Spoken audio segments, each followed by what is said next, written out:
إن الحمد لله نحمده ونستعينه ونستغفره ونعوذ بالله من شرور أنفسنا ومن سيئات أعمالنا.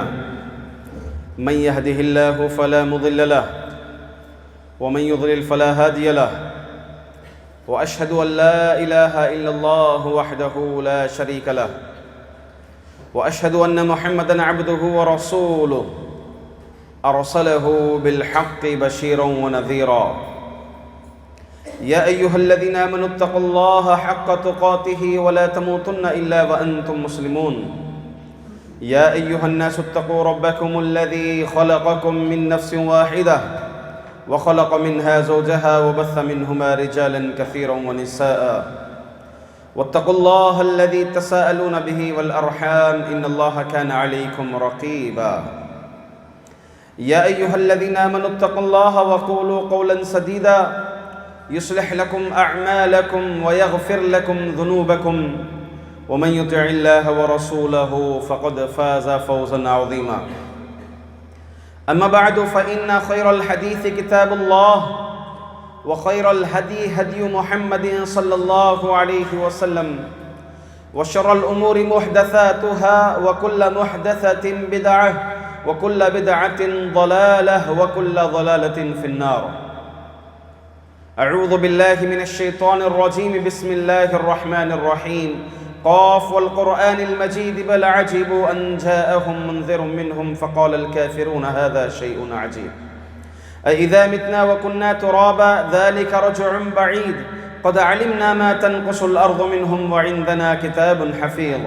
بل كذبوا بالحق لما جاءهم فهم في أمر مريج. أفلم ينظروا إلى السماء فوقهم كيف بنيناها وزيناها وما لها من فروج. والأرض مددناها وألقينا فيها رواسي وأنبتنا فيها من كل زوج بهيج تبصرة وذكرى لكل عبد منيب. وقال الله جل وعلا في كتابه العزيز: فأعوذ بالله من الشيطان الرجيم. فليحذر الذين يخالفون عن أمره أن تصيبهم فتنة أو يصيبهم عذاب أليم.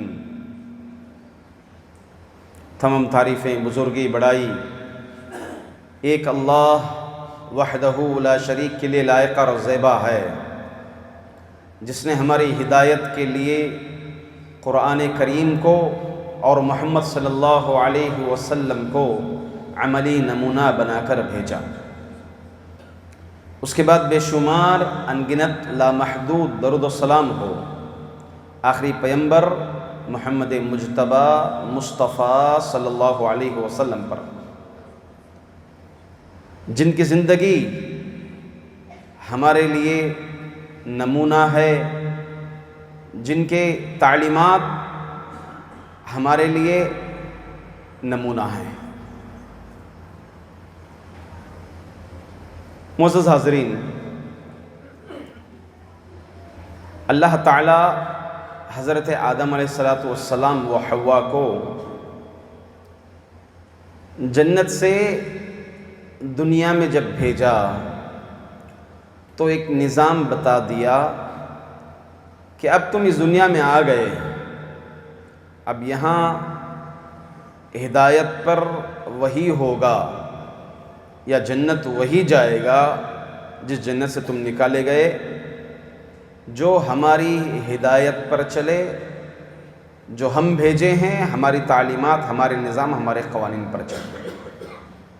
اللہ فرماتے ہیں: قُلْنَا اهْبِطُوا مِنْهَا جَمِيعًا فَإِمَّا يَأْتِيَنَّكُمْ مِنِّي هُدًى فَمَنِ اتَّبَعَ هُدَايَ. فرماتے ہیں کہ ہم ہدایت بھیجیں گے، جو ہماری ہدایت پر عمل کرے گا، جو ہماری ہدایت کی اتباع کرے گا. تو اللہ تعالی نبیوں کو بھیجتا رہا، سلسلہ چلتا رہا. پھر اس کڑی کا اختتام محمد صلی اللہ علیہ وسلم سے کیا. آپ کو بھیجنے کے بعد آپ کی نبوت پر مہر لگا دیا اور آپ کی اتباع، تا قیامت واجب کر دیا کہ جو محمد صلی اللہ علیہ وسلم کی اتباع کرے گا، جو محمد صلی اللہ علیہ وسلم کی پیروی کرے گا، اس کے لیے جنتیں ہیں اور وہی کامیاب انسان ہے۔ اللہ فرماتے ہیں وارننگ دیتے ہوئے، فَلْيَحْذَرِ الَّذِينَ يُخَالِفُونَ عَنْ أَمْرِهِ، ان لوگوں کو ڈرنا چاہیے، ان لوگوں کو ڈرنا چاہیے، یخالفون عن امرہ، جو محمد صلی اللہ علیہ وسلم کی سنت کی مخالفت کرتے ہیں، جو محمد صلی اللہ علیہ وسلم کے فیصلے کی مخالفت کرتے ہیں۔ کس بات سے ڈرنا چاہیے؟ ان تصیبہم فتنہ، کہ کہیں وہ آزمائش میں نہ ڈال دیے جائیں، او یصیبہم عذاب علیم، یا پھر کہیں انہیں دردناک عذاب نہ آ جائے۔ اس بات سے ڈرنا چاہیے کہ محمد صلی اللہ علیہ وسلم کی مخالفت کرنے سے پہلے سوچنا چاہیے کہ کہیں ہم آزمائش میں تو نہ ڈال دیں، کہیں ہمیں دردناک عذاب نہ آ جائے۔ تو کوئی بھی امر، کوئی بھی کام کرنے سے پہلے ایک مومن کو سوچنا چاہیے کہ آیا یہ محمد صلی اللہ علیہ وسلم کے سنت کے مطابق عمل ہے یا محمد صلی اللہ علیہ وسلم کے سنت کے خلاف ہے معاملہ۔ آپ صلی اللہ علیہ وسلم کو بھیجنے کے بعد آپ صلی اللہ علیہ وسلم کی اتباع ہمارے لیے لازم کیا۔ ہمیں اپنے تمام شعبوں میں، زندگی کے ہر لمحات میں اللہ کے رسول صلی اللہ علیہ وسلم کا کہا ہوا ہر قول اور آپ کا ہر فعل، بلکہ اللہ کے رسول صلی اللہ علیہ وسلم کی زبان سے ادا ہوا ہر حرف ہمارے لیے واجب الاتباع ہے۔ ایک مرتبہ اللہ کے رسول صلی اللہ علیہ وسلم حج کے موقع پر خطبہ دیا۔ آپ خطبہ دیے تو ایک آدمی کھڑے ہوئے پوچھا کہ اللہ کے رسول، یہ جو حج ہے کیا یہ ہر سال فرض ہے؟ آپ صلی اللہ علیہ وسلم خاموش رہے۔ آپ نے اپنی بات ختم کر دی، پھر اللہ کے رسول صلی اللہ علیہ وسلم نے کہا، کہاں ہے وہ آدمی جو ابھی پوچھا کہ کیا حج ہر سال فرض ہے؟ لوگوں نے کہا کہ یہ آدمی۔ آپ صلی اللہ علیہ وسلم نے کہا، لو قلت نعم لوجبت، اگر میری اس زبان سے ہاں نکل جاتا تو حج ہر سال مسلمان کے لیے فرض ہو جاتا۔ اللہ اکبر، کہ نبی اکرم صلی اللہ علیہ وسلم کی زبان سے ادا ہوا ہر کلمہ، ہر حرف ہمارے لیے واجب الاتباع ہے، ہمیں اس کی اتباع کرنا ضروری ہے۔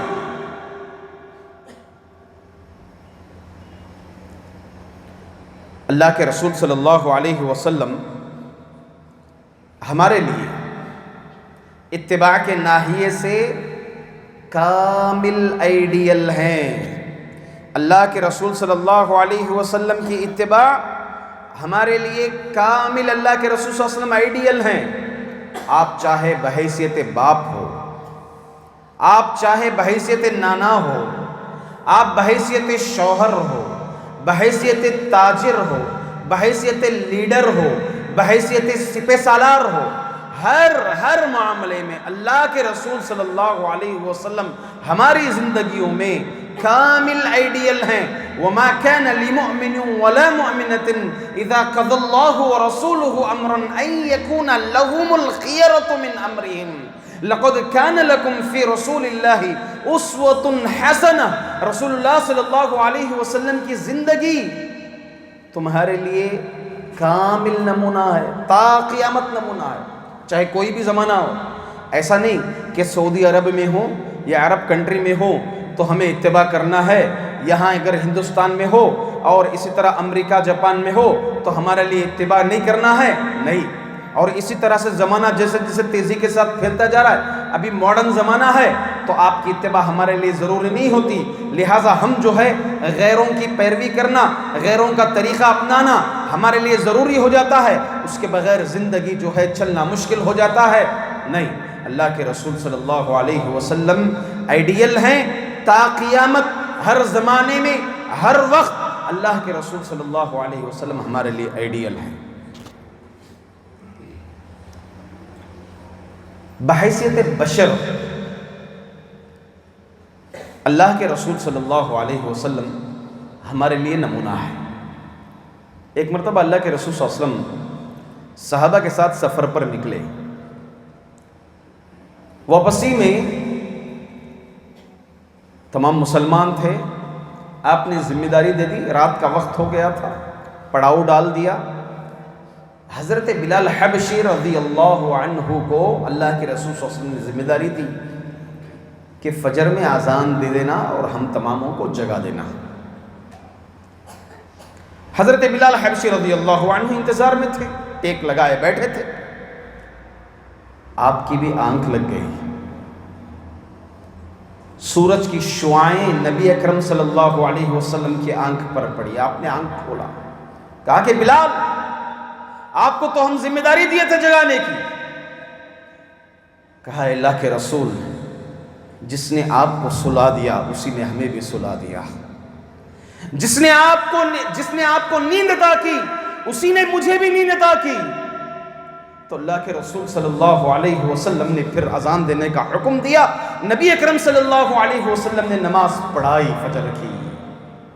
دیکھیں یہاں پر بحیثیت بشر انسان کو بشری تقاضوں کا بشری تقاضے جو ہوتے ہیں، انسان ہونے کے ناطے کبھی انسان سے ایسی چوک ہو جاتی ہے، انسان سے ایسی غلطی ہو جاتی ہے، تو ایسی صورت میں وہ وقت جانے پر اگر وہ سو گیا تھا، واقعی شرعی عذر اس کے پاس تھا، تو وہ قضا کر سکتا ہے، قضا کرنے کا اس کو حکم ہے، یہ ایک بشری تقاضا ہے۔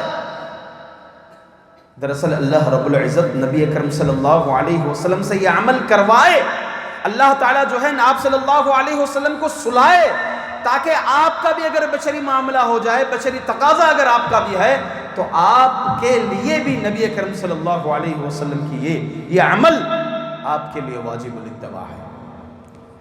ہاں، ایسا نہیں کہ ہم سو گئے، الارم رکھے نہیں، ارادہ نہیں تھا، دیکھیں گے نیند جاگے تو جگ جائیں گے، نہیں، مکمل جگنے کے ارادے سے، مکمل بیدار ہونے کے ارادے سے اگر کوئی سوتا ہے اور اس کی آنکھ لگ جاتی ہے تو وہ جیسے ہی جاگے فوری طور پر قضا کر لے، یہ شریعت کا حکم ہے۔ جان بوجھ کر کے سو گیا، 10 بجے 11 بجے اٹھا، اب وہ چاہتا ہے کہ میں قضا کروں، قضا نہیں ہے میرے بھائی، توبہ ہے اس کے اوپر، وہ توبہ کرے گا اللہ تعالیٰ سے، پھر اپنی اس غلطی پر نادم ہوگا۔ وہ اللہ کے رسول صلی اللہ علیہ وسلم کی اتباع ہے، اللہ کے رسول صلی اللہ علیہ وسلم کا طریقہ ہے کہ فجر کی نماز ہے اول وقت میں ادا کرنا ہے، یہ نبی اکرم صلی اللہ علیہ وسلم کا طریقہ ہے۔ اسی طرح کی ایک بھول نبی اکرم صلی اللہ علیہ وسلم سے کہ آپ نماز عصر پڑھائی، 2 رکعت پر سلام پھیرا اور آپ چلے گئے، باہر مسجد کے باہر کھڑے ہوئے، نکل گئے۔ صحابہ سب حیران پریشان کہ کیا معاملہ ہے، کوئی نیا حکم آ گیا ہے؟ کوئی نیا حکم تو نہیں آیا گیا، نئی وحی تو نہیں آ گئی کہ 2 رکعت پر سلام پھیر دیا گیا؟ صحابہ آپس میں دیکھ رہے ہیں، اللہ کے رسول صلی اللہ علیہ وسلم کو پتہ ہی نہیں۔ ذوالیدین ایک صحابی تھے، تمام صحابہ نے حضرت ذوالیدین سے کہا کہ آپ اللہ کے رسول صلی اللہ علیہ وسلم کو یہ بات رکھیں اللہ کے رسول صلی اللہ علیہ وسلم کے سامنے۔ تو آپ نے کہا اقصرت الصلاۃ ام نسیت یا رسول اللہ، اللہ کے رسول نماز مختصر کر دی گئی، قصر کر دی گئی، یا پھر آپ بھول گئے ہیں؟ اللہ اکبر، اللہ اکبر، آپ سے بھول ہو گئی یا پھر جو ہے واقعی نماز ایسے ہی یہی حکم ہمیں آ گیا ہے؟ اللہ کے رسول صلی اللہ علیہ وسلم نے کہا ما قصرت وما نسیت، چلو نہیں، میں نہ قصر کیا نہ بھولا میں۔ پھر آپ نے تحقیق کی، صحابہ نے کہا کہ ہاں آپ نے 2 رکعت پر سلام پھیر دیا۔ اللہ کے رسول صلی اللہ علیہ وسلم بقیہ 2 رکعت مکمل کیے اور پھر سلام پھیرنے سے پہلے آپ نے سجدے سہو کیا۔ اللہ اکبر۔ بشری تقاضا اگر ایسا ہو جائے، بحیثیت انسان اگر اس سے بھول ہو جائے، کیونکہ انسان نسیان سے، اگر اس سے بھول ہو جائے نماز میں تو اللہ کے رسول صلی اللہ علیہ وسلم کی زندگی ہمارے لیے نمونہ ہے کہ انسان ہونے کے ناطے اگر بھول جائے تو سلام سے پہلے وہ باقاعدہ طور پر سجدے سہو کرے گا اور پھر سلام پھیرے گا۔ معزز حاضرین، ایک مومن کو اللہ کے رسول صلی اللہ علیہ وسلم کی بات، آپ صلی اللہ علیہ وسلم کا طریقہ یا آپ کی سنت اگر ہو تو اس معاملے میں ایک مومن کا رویہ کیا ہونا چاہیے اتباع کے سلسلے میں۔ اللہ تعالیٰ فرماتے ہیں انما كان قول المؤمنين اذا دعوا الى الله ورسوله ليحكم بينهم ان يقولوا سمعنا واطعنا۔ مومنوں کا قول، مومنوں کی بات، جب وہ اللہ اور اس کے رسول کی طرف مدعو کیے جائیں، لِيَحْكُمَ بَيْنَهُمْ، کہ ان کے درمیان فیصلہ ہو، أَن يَقُولُوا سَمِعْنَا وَأَطَعْنَا، کہ ان کا معاملہ، ان کا قول، ان کا عمل، ان کی پریکٹیکل معاملہ یہ ہونا چاہیے سمعنا وأطعنا، اس کے علاوہ کوئی اور چیز نہیں۔ ہم نے سنا اور ہم نے عمل کیا، ہم نے سنا اور ہم نے عمل کیا۔ ایک مومن کا شیوا نبی کریم صلی اللہ علیہ وسلم کی بات آنے کے بعد، نبی کی سنت آنے کے بعد، ایک مومن کا شیوا، ایک مومن کا طریقہ کار یہی ہونا چاہیے، سمعنا واطعنا، ان دونوں کے درمیان کوئی اور چیز نہیں ہونا چاہیے۔ سمعنا، سنا، واطعنا، عمل کیا۔ اس کے درمیان باپ دادا کا دین، لوگ کیا بولیں گے، خاندان کیا کہے گا، مسلکی حضرات کیا کہیں گے، اللہ اکبر، یہ مومن کا شیوا نہیں ہے۔ انما كان قول المؤمنين اذا دعوا الى الله ورسوله ليحكم بينهم ان يقولوا سمعنا واطعنا، اللہ اکبر، ہم نے سنا اور ہم نے اطاعت کی۔ آپ صحابہ رضوان اللہ علیہم اجمعین کو دیکھ لیجئے، صحابہ کا معاملہ بھی یہی تھا، صحابہ کا منہج بھی یہی تھا، صحابہ کے اصول بھی یہی تھے۔ صحابہ سوچتے نہیں تھے نبی کی بات آنے کے بعد، چنانچہ حدیث میں آتا ہے عبداللہ بن مسعود رضی اللہ عنہ، اللہ کے رسول صلی اللہ علیہ وسلم ممبر پر چڑھے، لوگوں سے کہا اجلسو، کچھ لوگ کھڑے ہوئے تھے، اجلسو، ممبر پر کہا بیٹھ جاؤ۔ نبی کی یہ بات عبداللہ بن مسعود رضی اللہ عنہ کے کان پر گئی، جو مسجد کے باہر سے ابھی اندر تشریف آ رہے تھے، یہ بات سنی۔ عبداللہ بن مسعود نے مقام نہیں دیکھا، مکان نہیں دیکھا، سوچا نہیں، ان یقولوا سمعنا واطعنا، وہیں پر بڑھ گئے۔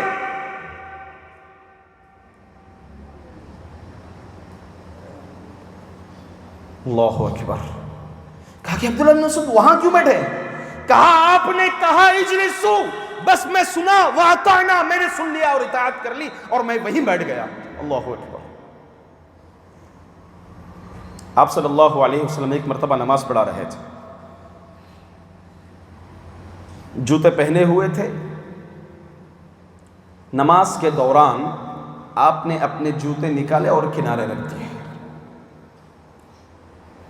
لوگوں نے دیکھا، پیچھے جو نماز پڑھ رہے تھے اپنے اپنے وہ بھی جوتے نکالے اور کنارے کر دیے۔ جی، نبی کی سنت ہے، جوتوں پر نماز پڑھنا جائز ہے، چاہے کوئی مسلک کہے کہ جائز نہیں ہے، نبی کی بات ہے، نبی کا عمل ہے، جوتوں پر نماز ہو جاتی ہے سو ہو جاتی ہے، شرط یہ ہے کہ صاف ہو، موقع محل ہو۔ ایسا نہیں کہ مسجد میں کارپیٹ بچا ہوا ہے تو مسجد کے اندر بھی آپ جوتے پہن کر کے آ گئے، نہیں، میدان میں ہیں آپ، مٹی کی جگہ میں ہیں آپ، ایسی جگہ پر عیدگاہ میں ہیں آپ، تو ضرور آپ اس سنت پر عمل کریں۔ اللہ کے رسول صلی اللہ علیہ وسلم نے کہا کہ تم جوتوں پر نماز پڑھو، کیونکہ یہود جوتوں پر نماز نہیں پڑھتے۔ آپ نے اپنے جوتے نکالے، صحابہ کیوں، کدھر، کس لیے نکالے؟ نہیں، نبی نے نکالا، وہ بھی نکال دی، آپ نے اپنی نماز مکمل کی۔ پوچھا کیا بات ہے بھائی، تم کیوں جوتے نکالے؟ کہا کہ آپ ہمارے پاس آئے ہیں اس لیے کہ ہم آپ کے مطابق عمل کریں، آپ کی سنت، آپ کے طریقہ، آپ کا فعل، آپ کا قول، آپ کی تقریرات پر عمل کریں، ہم اسی لیے ہیں۔ کہا آپ کو دیکھے ہم بھی نکال دیے بس۔ کہا کہ میرا مسئلہ الگ تھا، جبرائیل میرے جوتوں میں گندگی تھی، جبرائیل مجھے نماز کے دوران وحی کے ذریعے سے خبر دیے کہ آپ کے جوتوں میں گندگی ہے، تو میں نے اس لیے اپنے جوتے نکالے۔ تو دیکھیے ایک مومن کا شیوا، سمعنا، یہاں پر استدلال یہ ہے سمعنا و اطعنا، نبی کی بات سننا اور اطاعت کرنا، ان دونوں کے درمیان کوئی اور چیز نہیں ہے۔ حضرت انس رضی اللہ عنہ فرماتے ہیں ابھی شراب کا حکم نازل نہیں ہوا تھا، شراب پیتے تھے۔ حضرت ابو طلحہ حضرت انس کے سگے باپ نہیں تھے، سوتیلے باپ تھے، اور اسی طرح ابو عبیدہ اور عبداللہ بن ابی رضی اللہ عنہ، یہ تینوں گھر میں تھے اور حضرت انس شراب پلا رہے تھے، ابھی شراب پیالے میں ڈال رہے تھے۔ یہ معاملہ چل ہی رہا تھا، ابھی انہیں جا کر کے شراب دینا ہے، ان کے پیالوں میں شراب ہے،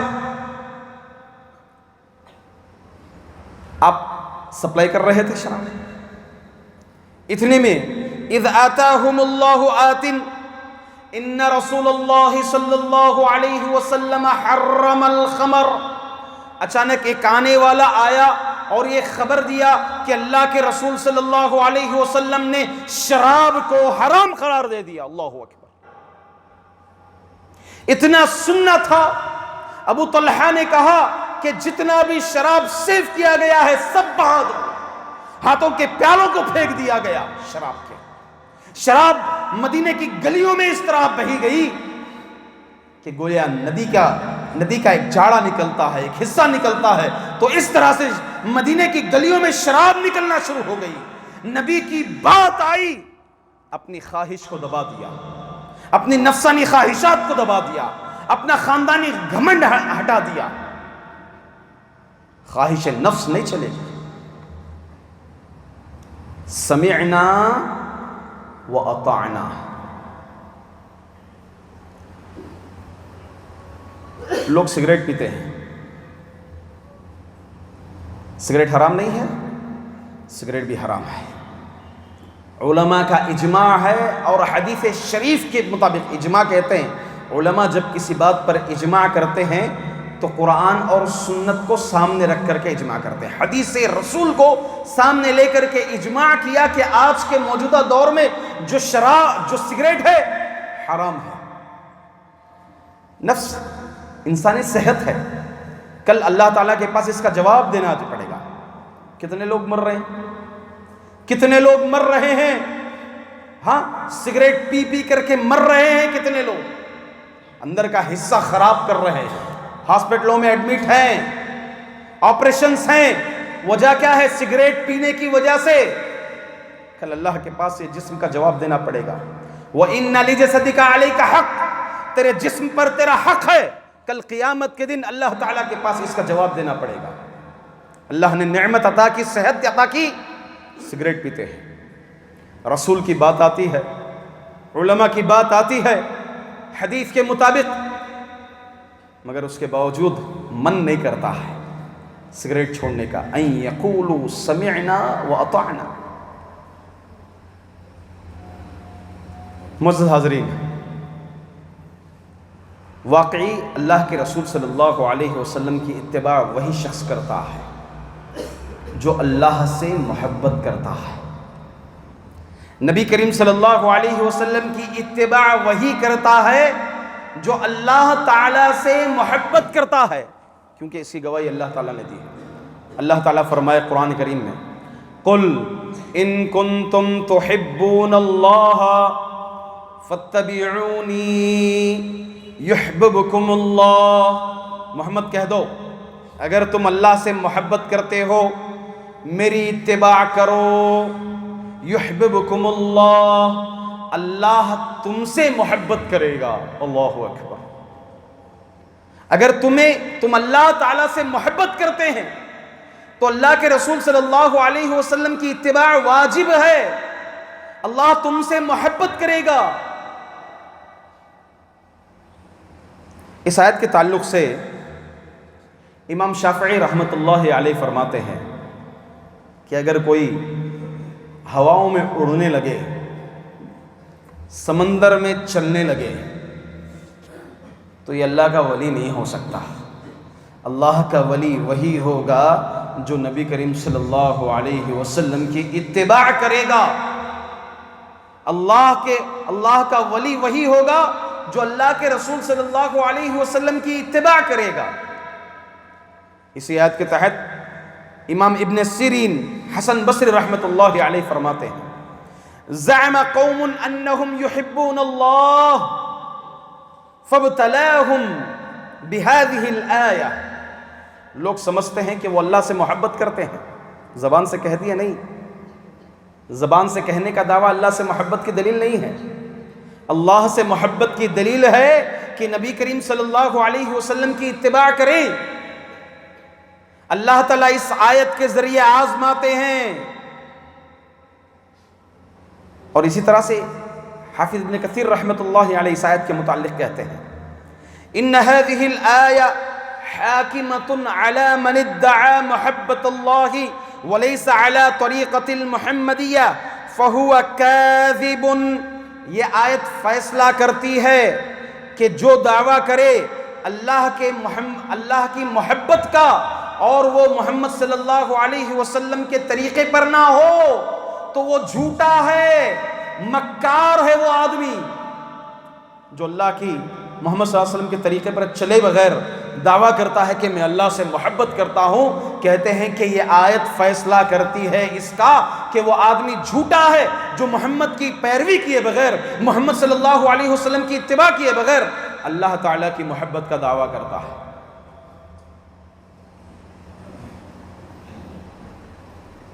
اللہ کے رسول صلی اللہ علیہ وسلم فرماتے ہیں کہ میری مثال ایسے ہی ہے کہ ایک آدمی آگ جلایا اور کیڑے پتنگے آئے اس کے قریب، وہ ان کو ہٹا رہا ہے اور وہ کیڑے پتنگے اسی میں کود پڑے۔ میری مثال بھی ایسے ہی ہے، انا آخذ بحجزکم من النار، میں تمہیں جہنم سے بچانے کے لیے تمہاری کمر پکڑ پکڑ کر کے پیچھے لے رہا ہوں میں، اور مگر تم اسی میں گھسے جا رہے ہو، اسی میں تم گھسے جا رہے ہو جہنم کے ساتھ۔ تو حاضرین، اللہ کے رسول صلی اللہ علیہ وسلم کی اتباع کرنا اس آیت سے معلوم ہوا۔ اب اتباع کون کرتا ہے؟ جو اللہ سے محبت کرتا ہے۔ اور اسی طرح سے نبی کریم صلی اللہ علیہ وسلم کی زندگی کو اپنی زندگی میں آئیڈیل کون بناتا ہے؟ قرآن کریم کہتا ہے لَقَدْ كَانَ لَكُمْ فِي رَسُولِ اللَّهِ أُسْوَةٌ حَسَنَةٌ لِمَنْ كَانَ يَرْجُو اللَّهَ وَالْيَوْمَ الْآخِرَ۔ تمہارے لیے نبی کریم صلی اللہ علیہ وسلم کی زندگی آئیڈیل ہے، کس کے لیے؟ لِمَنْ كَانَ يَرْجُو اللَّهَ، جو اللہ سے ڈرے، قیامت کے دن سے ڈرے۔ تو نبی کریم صلی اللہ علیہ وسلم کی زندگی، آپ کی سنتیں، آپ کے افعال، آپ کے تقریرات، آپ کے اقوال آئیڈیل ہیں۔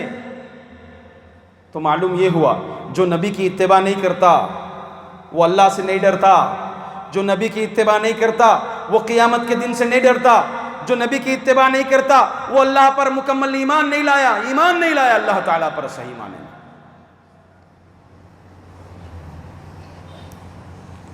اور اتباع نبی کریم صلی اللہ علیہ وسلم کی سلف کے بتائے ہوئے طریقے پر، سلف صالحین، ان کے اصول، ان کے ضوابط کے مطابق ہو، ان کے کردار کے مطابق ہو۔ اب یہ نئی چیز کہاں سے آ گئی؟ ہاں، سوال گھوم رہا ہے، یہ نئی چیز کہاں سے آ گئی؟ ہم نے سوچا بات تو ایک ہی ہے، قرآن اور حدیث۔ اب یہ سلف صالحین کا طریقہ، سلف صالحین کا منہج، کیا یہ کوئی نئی چیز ہے؟ یہ کہاں سے آئی چیز؟ یہ کوئی نئی چیز نہیں ہے، یہ انہی دو چیزوں کو لینے کا ایک طریقہ ہے، ایک منہج ہے۔ آپ دیکھیں، کوئی الیکٹرانک چیز آپ منگاتے ہیں آرڈر کرتے ہیں کمپنی سے، آپ کے پاس وہ چیز آتی ہے، چھوٹا سا کتابچہ اس الیکٹرانک چیز کے اندر، باکس کے اندر پیک ہو کر کے آتا ہے۔ آپ واشنگ مشین آرڈر کیے، فریج آرڈر کیے، دیگر چیزیں آرڈر کیے، تو اس کے استعمال کا طریقہ کیا ہے؟ ایک چھوٹا سا کتابچہ ہوتا ہے، اس کے اندر یہ بتاتا ہے کہ آپ اس واشنگ مشین میں اتنے kg ہی ڈالیں گے، آپ صرف جو ڈالیں گے آپ وہاں سے ڈالیں گے۔ تو یہ جو کتابچہ ہوتا ہے جو اس کا استعمال کا طریقہ بتاتا ہے، آپ کو اس کی فٹنگ کا طریقہ بتاتا ہے، بالکل صحابہ اکرام رضوان اللہ علیہم اجمعین کا یہ منہج ہمیں بتاتا ہے، اور اسی کی ایک مثال ہے۔ گویا ایک کتابچہ ہے قرآن اور حدیث کو لینے کا، نبی کریم صلی اللہ علیہ وسلم کی اتباع کرنے کا۔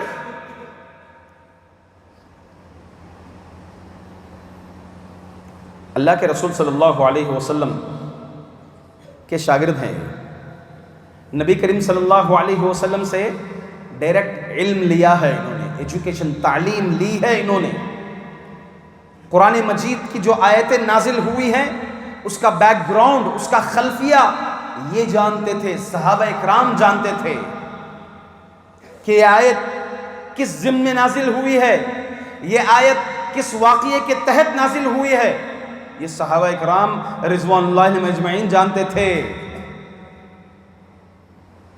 تو اس لیے ان کی اتباع، اس لیے ان کے منہج، ان کا طریقہ ہم تماموں پر ضروری ہے۔ اللہ رب العزت قرآن میں فرمایا، جو کوئی رسول کی مخالفت کرے اور صحابہ کے طریقے پر نہ چلے، صحابہ کے راستے سے ہٹ کر کے دوسرے راستے پر چلے، تو ان کو جہنم میں ٹھکانہ ہوگا ان کا، وساءت مصیرا، اور یہ کتنا ہی برا ٹھکانہ ہے۔ وَمَنِ اتَّبَعَ غَيْرَ سَبِيلِ الْمُؤْمِنِينَ، جو مومنوں کا طریقہ چھوڑ کر کے دوسرے طریقے پر چلے، تو اللہ کے رسول صلی اللہ علیہ وسلم کی اتباع کیسے کی جائے، قرآن کو کیسے لیا جائے، آیتوں کو کیسے سمجھا جائے، حدیث کو کیسے سمجھا جائے، یہ صحابہ اکرام رضوان اللہ علیہم اجمعین اول نمبر پر سب سے سر فہرست صحابہ اکرام رضوان اللہ علیہم کا طریقہ ہمیں بتاتا ہے کہ کیسے اللہ کے رسول صلی اللہ علیہ وسلم کی اتباع کی جائے۔ قولوا سمعنا واطعنا، سمعنا واطعنا۔ حضرت امیر معاویہ رضی اللہ عنہ طواف کر رہے تھے کعبے کا، اور سنت یہ ہے کہ حجر اسود کا استلام ہو، کوشش ہو بوسہ دیں، نہ ہو تو استلام، وہ بھی نہیں ہوتا کسی چیز سے بھی چھو سکتے ہیں، جیسے اللہ کے رسول صلی اللہ علیہ وسلم نے لکڑی سے چھوا تھا، وہ بھی نہیں ہو سکتا، بھیڑ ہے تو ہاتھ کا اشارہ کافی ہے، اللہ اکبر۔ پھر اس کے علاوہ ایک اور استلام ہے رکن یمانی کا، جو حجر اسود کے بالکل کنارے ہے، جہاں رکن یمانی پار کرنے کے بعد ربنا آتنا فی الدنیا حسنہ، اس دعا کو کثرت سے پڑھتے ہوئے آنا ہے حجر اسود تک۔ اس کے علاوہ کہیں اور کا استلام نہیں ہے۔ حضرت امیر معاویہ رضی اللہ عنہ دوران طواف چاروں رکن کا استلام کر رہے تھے، یہ کنارے آئے حجر اسود کا استلام کیے، اس کنارے آئے اس کا استلام کیے، رکن شمالی کا استلام کیے، پھر رکن یمانی کا استلام کیے۔ حضرت عبداللہ بن عباس رضی اللہ عنہ نے دیکھا، پوچھا کیا ہے، ایسا کیوں کر رہے ہیں؟ آپ کو تو معلوم ہے کہ نبی کا طریقہ یہ ہے کہ اللہ کے رسول صلی اللہ علیہ وسلم نے رکن یمانی کا استلام کیا ہے اور حجر اسود کا استلام کیا ہے، آپ کو یہ بات معلوم ہے؟ تو آپ نے کہا میں نے بس ایسے ہی ہاتھ لگایا، میں کون سا گناہ کر دیا، میں نے بس ایسے ہی ہاتھ لگایا، ایک کون سا گناہ کر دیا، میں ایسی کوئی مخالفت تو نہیں کی۔ تو حضرت عبداللہ بن عباس رضی اللہ عنہ نے فرمایا لَقَدْ كَانَ لَكُمْ فِي رَسُولِ اللَّهِ أُسْوَةٌ حَسَنَةٌ، نبی کریم صلی اللہ علیہ وسلم کی زندگی، آپ کا طریقہ تمہارے لیے اچھا نمونہ ہے، ایک بہترین نمونہ ہے۔ تو جیسے ہی یہ بات سنی کہا کہ لَقَدْ صَدَقْتَ، آپ نے سچ کہا، میں غلطی پر تھا، عبادات میں اس سے ایک منہج، ایک قاعدہ معلوم ہوتا ہے. آپ اس کو ذہن میں رکھ لیجئے، زندگی کے کئی مسائل حل ہو جائیں گے، شریعت کے کئی مسائل حل ہو جائیں گے. عبادات میں کرنے کے لیے دلیل چاہیے. ہاں، عبادات میں کرنے کے لیے دلیل چاہیے. اگر کوئی یہ کہے بھائی فجر کی نماز میں 3 رکعت پڑھوں گا مجھے زیادہ ثواب ملے گا، نہیں، کرنے کے لیے دلیل چاہیے. اگر کوئی یہ کہے کہ نماز جیسے ہی فرض نماز ختم ہو ہم اجتماعی دعا کریں گے تاکہ اجر ملے گا، پورے مل کر کے اگر دعا کریں گے تو زیادہ اجر ملے گا، اللہ خوش ہوئے گا، نہیں، کیونکہ دعا عبادت ہے، کرنے کے لیے دلیل چاہیے. اگر کوئی جنازے کو تدفین کرنے کے بعد کھڑے ہو کر کے یہ کہیں کہ اجتماعی دعا کریں گے، دلیل چاہیے. کیا نبی نے کیا؟ صحابہ نے کیا؟ صحابہ کے کسی صحابی سے یہ عمل ثابت ہے؟ اس کا ثبوت نہیں کریں گے. عبادت ہے، نماز عبادت ہے. اگر کوئی یہ کہے کہ میں پہلے سجدہ کر لوں گا بعد میں رکوع کروں گا، نہیں. کوئی یہ کہے کہ میں 3 سجدے کر لوں گا، نہیں. کوئی یہ کہے کہ میں سجدے کے عالم میں قرآن مجید کی تلاوت کروں گا، نہیں. عبادت کے لیے دلیل چاہیے. آپ عبادت کے کسی بھی معاملے کو لوگے تو آپ دلیل کے مطابق کریں گے. کرنے کے لیے دلیل چاہیے. عبادت میں کرنے کے لیے دلیل چاہیے. معاملات میں ایک ہے عبادات ایک حصہ، اور ایک حصہ ہے معاملات، کپڑے لباس پہننا، عادات، لین دین، تجارت، کھانا پینا، معاملات، عادات. ان تمام چیزوں میں نہیں کرنے کے لیے دلیل چاہیے. کوئی یہ کہے ارے یہ تو بلیک کپڑے پہنا یہ جائز نہیں ہے، کیسے پہن لیا بلیک کپڑے دوسرے رنگ کے؟ نہیں پہننا ہے، اس کی دلیل دیجیے آپ. کوئی یہ کہے ارے یہ کیا کام کر رہے ہیں آپ، کون سی چیز خریدنے جا رہے ہیں؟ نہیں کرنے کی دلیل دیجیے. کہ کام میں نہ کروں اس کی دلیل دیجیے. اگر کوئی لیٹتا ہے، سوتا ہے، آرام کرتا ہے، ایسے وقت میں تو سو رہا ہے، نہیں سونے کی دلیل دیجیے. تو یہ اصول اچھے سے ذہن میں رکھیں، زندگیوں میں بٹھا لیں اس اصول کو. عبادات میں کرنے کے لیے دلیل چاہیے، معاملات میں نہیں کرنے کے لیے دلیل چاہیے. کوئی ایک چیز کھاتا ہے پروڈکٹ، اور یہ نہیں کھانا ہے، حرام ہے یہ، ہاں نہیں کھانے کے لیے دلیل دے بھائی. یہ چیز نہیں کھانا ہے اس کے لیے دلیل دے. اسی لیے شریعت مطہرہ نے جن چیزوں کو نہیں کھانا ہے ان کے نام نہیں گنا ہے. آپ نے ایک اصول بتا دیے، قاعدے بتا دیے کہ اس قسم کی علامت جس کے اندر ہے وہ نہیں کھانا ہے، وہ حرام ہے. اس کا مطلب بقیہ تمام چیزیں حلال ہیں. اللہ کے رسول صلی اللہ علیہ وسلم نے کہا کہ سمندر اور اس کے جانور جو سمندر ہی میں رہتے ہیں باہر آنے سے نہیں سمجھ سکتے، مر جاتے ہیں. تو یہ جانور تمام حلال ہیں. حرمت اللہ کے رسول صلی اللہ علیہ وسلم نے جو چیزیں حرام ہیں اس کو بتا دیا ہے قاعدہ میں. تو یہ اصول اپنی زندگیوں میں محفوظ رکھیں. اللہ کے رسول صلی اللہ علیہ وسلم کی عبادت آپ کے طریقے کے مطابق اگر ہم عبادت نہیں کریں گے تو وہ عبادت نہیں عادت میں بدل جائے گی. ہاں وہ عبادت عادت میں بدل جائے گی. کیسے بھائی؟ دلیل کیا ہے؟ حضرت برا بن عازب رضی اللہ عنہ فرماتے ہیں کہ اللہ کے رسول صلی اللہ علیہ وسلم نے بقر عید کی نماز پڑھائی. نماز پڑھانے کے بعد خطبہ دیا. سنت یہ ہے نماز پڑھائیں پھر نماز کے بعد خطبہ دیا جائے. خطبے میں اللہ کے رسول صلی اللہ علیہ وسلم نے کہا من صلی صلاتنا ونسک نسوکنا، جس نے ہمارے طریقے پر نماز پڑھی، اللہ، ہاں جس نے ہمارے طریقے پر نماز پڑھی. کس کا طریقہ؟ نبی کا طریقہ. جس نے نبی کے طریقے پر نماز پڑھی. وَنَسَكَ نُسُوكَنَا، اور ہمارے طریقے پر جانور کو ذبح کیا. دوسرا طریقہ نہیں، نبی کے طریقے کے مطابق. تو وہی اصل ہے. جو کوئی نماز عید سے پہلے قربانی دے دیا تو اس کی قربانی ہی نہیں ہوئی.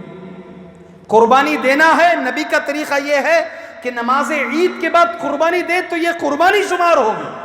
نماز سے پہلے 1 منٹ پہلے بھی، آپ نماز کو جانے سے 5 منٹ پہلے بھی اگر آپ نے قربانی دے دی تو یہ نبی کا طریقہ نہیں ہے، یہ عادت ہو گئی ہے.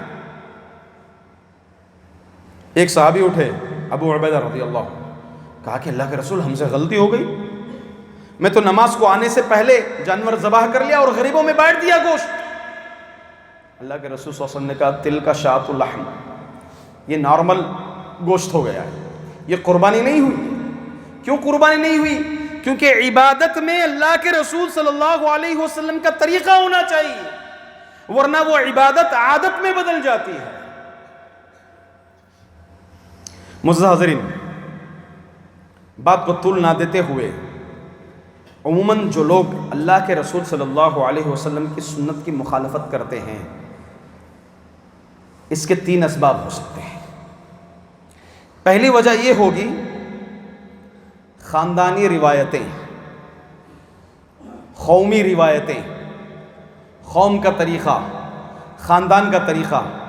ارے بھائی نکاح کا طریقہ یہ ہے، سنت یہ ہے، خاندان یہ کرتے ہوئے آ رہا ہے، اب میں نہیں کروں گا تو خاندان کے مطابق نہیں چلوں گا، خاندانی روایت کو چھوڑ دوں گا. نانا کیا کہیں گے، ماما کیا کہیں گے، چچا کیا کہیں گے، فلاں رشتہ دار کیا کہیں گے، آنے والے لوگ کیا کہیں گے. نبی کا طریقہ تمہیں یہ بتا رہا ہے اور تم فلاں کے خاندانی طریقے پر جا رہے ہو، تہذیب پر، دوسروں کی تہذیبوں پر جا رہے ہو. نہیں، خاندانی روایتیں نبی کریم صلی اللہ علیہ وسلم کی سنت پر عمل کرنے کے لیے رکاوٹ بنتی ہیں. تو ضروری ہے کہ ان خاندانی روایتوں کو نظر انداز کریں اور نبی کریم صلی اللہ علیہ وسلم کی سنت کے مطابق عمل کریں. حضرت معاذ رضی اللہ عنہ سفر کر کے آئے، جیسے ہی مدینہ آئے اللہ کے رسول صلی اللہ علیہ وسلم کو سجدہ کرنا، سجدے میں گر گئے اللہ کے رسول صلی اللہ علیہ وسلم کے سامنے. کہا کہ معاذ کیا کر رہے ہو، یہ کیا کر رہے ہو تم؟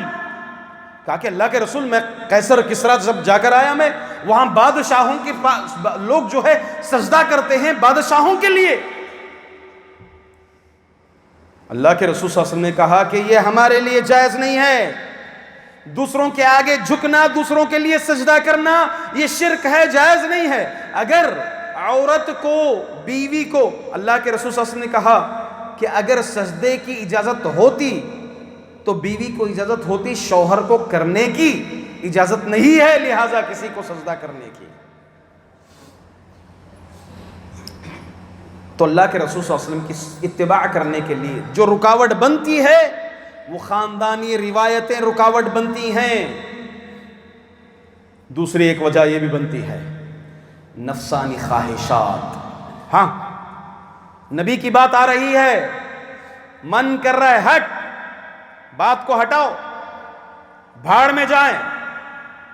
زبان میں نہیں، عمل سے یہی کہتا ہے، وہ اپنے عمل سے یہی کہتا ہے. شراب پیتا ہے، سگریٹ ہاتھ میں لیتا ہے، نبی کی بات آ رہی ہے ہٹ، پیتے جاتا ہے. گانے سنتا ہے، نبی کی بات منع ہے، عمل سے کہتا ہے ہٹ، اپنے عمل سے پریکٹیکلی کہتا ہے ہٹاؤ اس چیز کو. خواہش کیا کہتی ہے، اس کی طرف جاتا ہے. فَإِن لَّمْ يَسْتَجِبُوا لَكَ فَإِنَّمَا يَتَّبِعُونَ أَهْوَاءَهُمْ. اللہ کے رسول صلی اللہ علیہ وسلم نے کہا کہ اے محمد، یہ کافر اگر تمہاری اتباع نہیں کرتے تو سمجھ لو، جان لو، یہ اپنی نفسانی خواہشات کی اتباع کر رہے ہیں. نفسانی خواہشات آڑ بنتی ہیں، مانے بنتی ہیں نبی کریم صلی اللہ علیہ وسلم کے سنت پر عمل کرنے کی.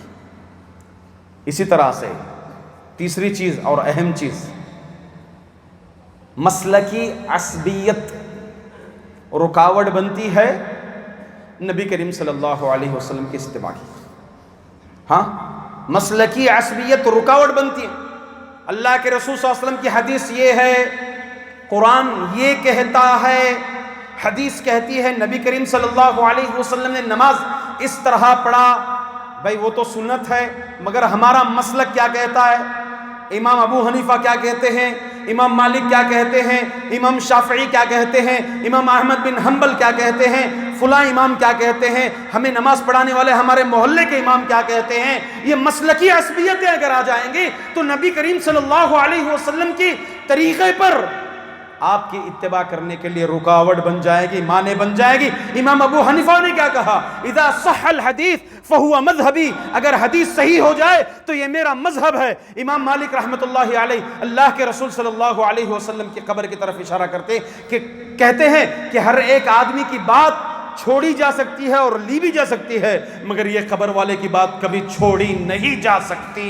امام شافعی رحمۃ اللہ علیہ کیا کہتے ہیں کہ اگر تم میری بات نبی کی بات کے مخالفت پالو، خلاف میں پالو، تو میری بات کو تم چھوڑو اور تم حدیث کی بات کو لو، نبی کی بات کو لے لو، یہی میرا طریقہ ہے، یہی میرا مذہب ہے۔ اگر واقعی امام شافعی کو ماننے والوں، امام مالک کو ماننے والوں، امام ابو حنیفہ کو ماننے والوں، ان تماموں کا مسلک یہی ہے کہ وہ نبی کریم صلی اللہ علیہ وسلم کی اتباع کرتے تھے۔